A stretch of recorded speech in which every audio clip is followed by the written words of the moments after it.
Salam, hər vaxtınız xeyir. Kiçik summativ qiymətləndirmə 1-dəki sualların həllinə baxırıq. Birinci sualda deyilir ki, aşağıdakı nöqtələrdən hansı y bərabərdir x kvadratı funksiyasının qrafikinə aid deyil. Məsələn, A variantında 0, 0 nöqtəsi verilib. X-ə 0 verəndə y də 0 olur. Deməli, A variantı qrafikə aiddir. B variantı da, baxın, aid olmayan C variantıdır. Necə yoxlayırıq? 2, 2 nöqtəsi.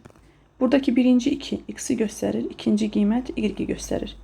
X-in yəni 2 qoysam olacaq 2-nin kvadratı, yəni cavab 4. Y burada 4 olmalıydı. Ona görə düzgün cavab C variantı. İkinci sualda deyir ki, bu hasil hansı iki ardıcıl tam ədədin arasında yerləşir? Dərəcələri eyni olduğuna görə bir kökün altında vururuq. Yəni 2 vur, 3 vur, 5. Bu da bizə verir 30.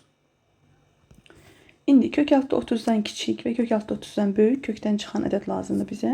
Bu ədədlər 25 və 36-dır. Yəni 30, 25, 36 arasında yerləşir. Yəni 5 və 6 tam ədədlər arasında. Olacaq düzgün cavab D variantı. Üçüncü sualda ifadəsinin qiymətini soruşur. Burada əvvəlcə gəlin vurub açaq. Yəni baxın bu şəkildə. Kök altı 2-ni kök altı 8-ə vuranda kök altda 16. Çünki kök altda 2 vur kök altda 8. Dərəcələri eyni olduğuna görə bir kökün altında yazırıq.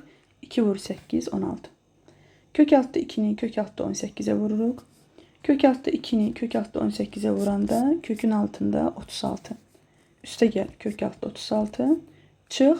Kök altda 2-ni kök altda 32-yə vururuq. Bu zaman kök altda 2 vur kök altda 32 verir bizə kök altda 64. İşarə isə kök altda 2 müsbət 32 mənfi olduğuna görə işarə də mənfi olur. 16 4-ün kvadratıdır. 36 6-nın kvadratı. 64 də 8-in kvadratı. 4 üstə gəl 6 10. 10-dan 8 çıxanda 2. Düzgün cavab B variantı. Dördüncü sualda ədədi standart şəkildə yazın deyir. Baxın. Ədədin standart şəkli R bərabərdir. A vurulsun 10 üstü n-dir. Yadda saxlayın ki, deməli bu A ədədi birdən böyük və yaxud da 1-ə bərabər ola bilər. Amma 10-dan kiçik olmalıdır. İndi baxın variantlarda. Burada 15 var. 15 bu aralığa daxil deyil. Ona görə A variantını silirik. Burada da 15 var. Bu da bura daxil deyil. Bunu silirik. İndi ya variantlardan götürəcəksiniz cavabı. Ya da ki, həll yolunu yazaq. Baxın, 1,5-i 10 üstü 4-ə vursaq mı 15.000 alınacaq? Yoxsa 1,5-i 10 üstü 5-ə vursaq mı 15.000 alınacaq? Ona əsasən yazarıq. 15.000. 15.000 deməli, vergül yoxdur. Vergül yoxdursa, vergül sondadır deməkdir. İndi mən bunu standart şəkil yazanda bu 1,5 olmalıdır. Yəni, vergülü 1 ilə 5-in arasında qoymalıyım. İndi bu 2 vergül arasında rəqəmləri sayıram. 4 dənə rəqəm var. Deməli, onun qüvvəti olacaq. Müsbət 4. Çünki vergül ən sondaydı. Yox idi vergül ən sondaydı. Sola sürüşdürdüm. Qaydada da yəni sizin üçün ya da saxlamağınız üçün belə yazılıb ki, vergülü sol tərəfə sürüşdürəndə onun qüvvəti müsbət 4 olur. Burada siz çaşdırmaq üçün D variantını, məsələn 10 üstü 5 yox, 10 üstü mənfi 4 də yaza bilərdilər. Amma 10 üstü müsbət 4 olur. Çünki 1,5-i 10 üstü 4, baxın 10.000 deməkdir də. 10.000-ə vuranda bu vergüllə bu 0 silinir. 15.000-i biz bu zaman ala bilərik. Ona görə bu tip suallarda aldığınız cavaba diqqət edin. 5-ci sualda ifadəsinin qiymətini soruşur. Bunu vurub açmaq istəyirəm. Baxın, bu ifadəni yazaq. A vurulsun, deyək ki, B plus C ifadəsi. A vurulsun, B plus C. Bunu necə açırıq? Məsələn, bunu aşağı sinifdən keçibsiz. A vurulsun B, üstə gəl A vurulsun C. Yəni, mötərizənin əvvəlindəki A-nı həm B-yə vurursunuz, A-nı həm də C-yə vurursunuz. Burada da eyni qaydada tək-tək vurmaq istəyirəm. Birinci, kök altda 10-u vurursunuz. Kök altda 5 böl kök altda 2-yə. Burada alınır. Məxrəc kök altda 2 olaraq qalır. Bu kök altda 10-u kök altda 5-ə vuranda kök altda 50 alınır. Çünki dərəcələri eynidir, bir kökün altına salırıq. Bu bölmədə də eyni qaydada dərəcələri eyni olduğuna görə bir kökün altına salıram. 50 böl 2. 50-ni 2-yə böləndə 25. 25-dən də 5 alınır. Deməli, birincini vurub açdıq. Baxın, kök altda 10-u bu kəsrə vurdum. Aldım 5. Üstə gəl. İndi ikincini yazıram. Kök altda 10-u vururam. İkinci kəsrə. kök altı 10 vurulsun. Kök altı 2 böl kök altı 5. Burada da eyni qaydada. Məxrəcdən işim yoxdur. Məxrəci saxlayıram. Kök altı 10'u kök altı 2'ye vururam. Olacaq kök altı 20. Burada da dərəcələr eyni olduğuna görə bir kökün altına salıram. 20 böl 5. 20'ni 5'e böləndə 4. 4'dən də çıxır 2. Deməli, digər kəsrin cavabı oldu 2. 5'in üzərinə 2 gələndə 7. C variantı.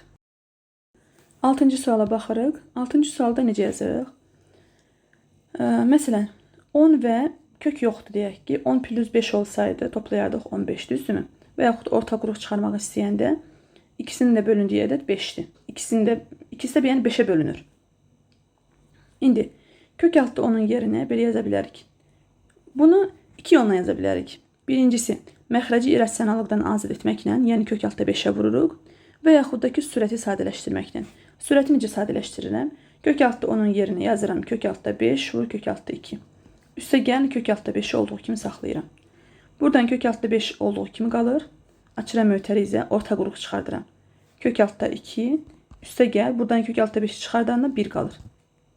Sürəti belə sadələşdirdim. Məxrəci isə olduğu kimi qalır. 2 kök altı 5. Kök altı 5'lərə yaxşı yol. Cavab olacaq kök altı 2 üstə gəl 1 böl 2. Yəni B variantı. İkinci yol necədir? İkinci yol məxrəcin qoşmasına vurmaq. 2 kök altı 5'in qoşması elə kök altı 5'dir. Bunu həmçinin sürətə əlavə edirəm. Yəni kök altı 10 üstə gəl kök altı 5'i vururam kök altı 5'e. Kök altı 10'u kök altı 5'e vuranda kök altı 50. Kök altı 5'i kök altı 5'e vuranda kök altı 25. Məxrəcdə də 2 vurulsun 5. Çünki kök altı 5'i kök altı 5'e vuranda olur kök altı 5 vur kök altı 5. Kök altı 25 alınır. Bu da 5 deməkdir. Mən məxrəci birbaşa sadələşdirdim. Məxrəc 10'dur. Sürətdə bu kök altı 50. Sadə vurğuları ayırırıq və yaxud da ki 50'ni əgər tez fikirləşə bilirsinizsə bu 25 vur 2 deməkdir. Yəni 5 kök altı 2. 50'nin yerinə yazırsanız 5 kök altı 2. 25'dən də 5 çıxır. Yenə buradan 5 orta qrup çıxır. Qalır kök altı 2 üstə gəl 1. Məxrəcdə də 10. 10'u 5'e böləndə 2. Yenə düzgün cevap B variantı. Amma bayaq kimi daha sadə idi. Burada dediyim kimi orta qrup çıxarmağı bilməlisiniz. Köklərlə o qədər işləməlisiniz ki, bunları bir dəfəlik vurub, yəni hansı ədədə vuranda kök altı 10 alınır, kök altı 9 alınır. Bunları bilməlisiniz yəni.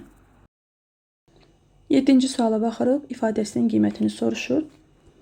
7-ci sinifdə keçibsiz A kvadratı çıx B kvadratı düsturu. A çıx B, A plus B. Buna əsasən sürəti vurğulara ayırırıq.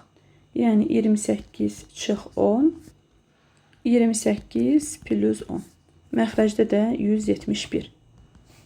Sürətdə 28-dən 10 çıxanda 18, toplayanda 38. Məxrəcdə 171. 9'a bölək bunu. Çünki rəqəmlər cəm 9 eləyir. 9'a böləndə 1 dəfə, 19 dəfə. 9'a böləndə 2 dəfə. 38'i 19'a bölürük 2 dəfə. Cavab olacaq 2 vur 2, yəni kök altı 4, bu da 2 deməkdir. Məxrəcdə 1 qalmışdı, ona görə məxrəci yazmadım.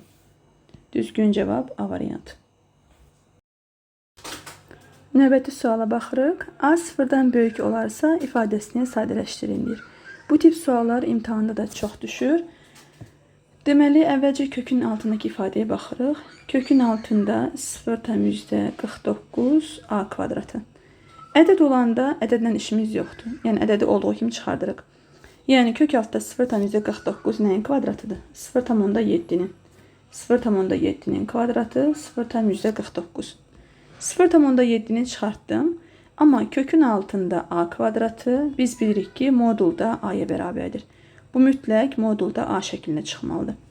Əgər bizə şərtə baxırıq, şərt A sıfırdan böyük verilsə, buradakı A olduğu kimi çıxacaq. Yəni elə 0,7 vur müsbət A. Əgər burada verilsəydi ki A sıfırdan kiçikdir, bu zaman biz mənfi A yazmalıydıq. Çünki bizə şərt verə bilər ki A mənfidir. Yəni əgər verilsəydi. Bu testin B, C variantları da var. Yəqin ki orada verilə bilər. İndi burada mənfi 2 var. Mənfi 2'ni vuracağım kökün cavabına. Yəni 0,7 A'ya. Mənfi 2-ni 0,7a'ya vuranda mənfi 1,4a düzgün cevap B variantı. 9 nömrəli sualda sadə sualdır. İmtahanlarda da tez-tez iştirak edir.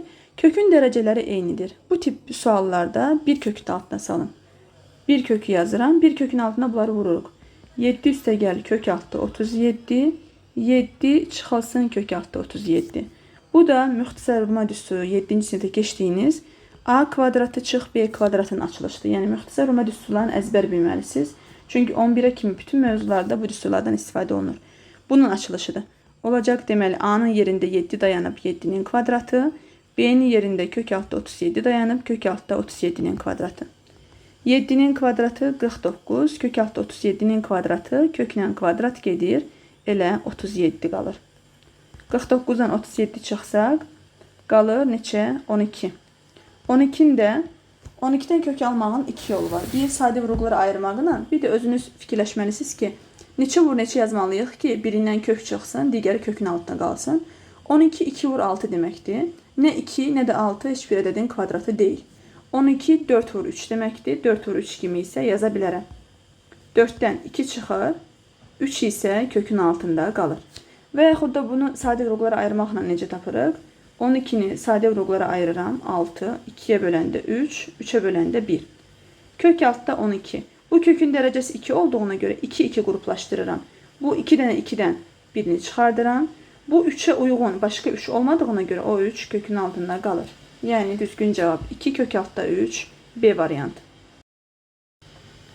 10-cu sualda ədədləri müqayisə eləyin deyir. A ədədi 2 kök altda 7. Gəlin 2-ni kökün altına salaq.